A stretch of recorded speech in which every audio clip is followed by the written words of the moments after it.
So फार कमी अशा फिल्म्स असतात ज्याचा टीजर हा ऑलमोस्ट 6 महिने आधीच रिलीज केला जातो आणि त्याचं कारण म्हणजे ऑडियन्सला कुठेतरी एंगेज करून ठेवायचं. त्यामुळे प्रोडक्शन हाऊस जे असतं किंवा मेकर जे असतात ते मध्ये मध्ये त्या फिल्म बद्दल अपडेट करत लोकांना त्या क्युरिओसिटी लोकांमध्ये क्रिएट करत राहतात. आणि अशीच एक फिल्म आहे राजा साहब नावाची, जी पॅन इंडिया रिलीज होणार आहे. मल्टिपल लँग्वेजेस मध्ये ही फिल्म रिलीज होणार आहे आणि ह्या फिल्मपासून खूप जास्त एक्सपेक्टेशन्स आहे. त्याचं रिझन म्हणजे फिल्मचा जो लीड कॅरेक्टर आहे प्रभास, आणि तो नवीन काय घेऊन येतोय त्याची लोकांना नेहमीच उत्सुकता असते आणि त्यामुळेच या फिल्म बद्दल देखील खूप जास्त उत्सुकता आहे आणि त्याचाच टीजर मेकर्सने रिलीज केला आहे. सो कसं वाटलंय मला तो टीजर तेच तुमच्या बरोबर शेअर करतो. लगेच सुरू करूया.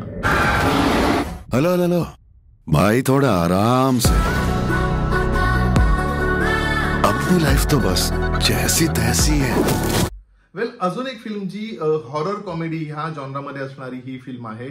सो ओव्हरऑल टीजर बघताना प्रोडक्शन व्हॅल्यू, खूप तगडी प्रोडक्शन व्हॅल्यू आहे हे कळतच, कारण फिल्म मध्ये जे स्पेशल इफेक्ट्स आहेत ते खूप अपिलिंग, खूप छान वाटतात.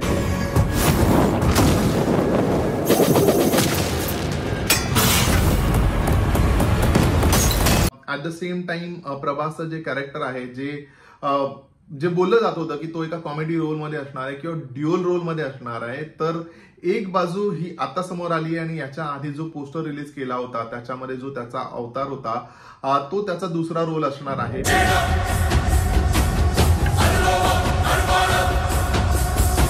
पण टीजर मध्ये दुसरा रोल अजून दाखवला नाहीये. टीजर मध्ये त्याची जी ही कॉमेडी फनी बाजू आहे तीच आपल्या समोर आणली आहे आणि बघताना म्हणजे ओव्हरऑल बघताना खूप मसाला एंटरटेनमेंट असणारी, येट हॉरर जॉनर असणारी अशी ही फिल्म असणार आहे, असं तर एकंदर मला टीजर बघितल्यानंतर वाटलं.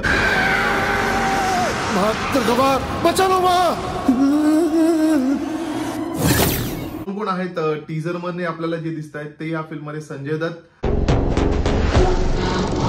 मालविका मोहनन,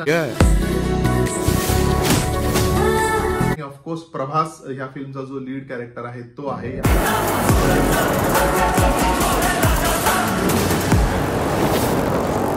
या व्यतिरिक्त आणखी कॅरेक्टर असतील, पण मला वाटतं इव्हेंच्युअली जेव्हा ट्रेलर येईल तेव्हा आपल्या समोर रिव्हील केले जातील.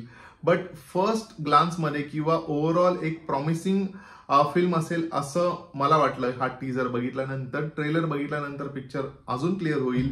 पण एक एंटरटेनमेंट पॅकेज, एक टिपिकल साऊथ इंडियन मसाला असणारी अशी ही फिल्म असावी, जिचं लेखन दिग्दर्शन मारुती याने केलंय आणि ज्याला म्युझिक थमन, जो साऊथ मध्ये अतिशय नोन असा म्युझिक डायरेक्टर आहे, त्याने केलंय.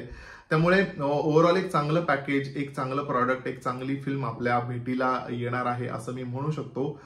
पुढे डिटेलमध्ये बोलू जेव्हा ट्रेलर रिलीज होईल. पण तुम्ही पाहिलाय का हा टीजर आणि कसा वाटलाय प्रभासचा हा नवीन लुक म्हणा किंवा नवीन ही फिल्म तुम्हाला कशी वाटली मला कॉमेंट करून सांगा. माझा रिव्ह्यू कसा वाटला हे देखील मला सांगा. रिव्ह्यू आवडला असेल तर लाईक करा, शेअर करा, चॅनलला सबस्क्राईब करा. भेटूया पुढच्या रिव्ह्यू मध्ये. तोपर्यंत स्टे ट्यून.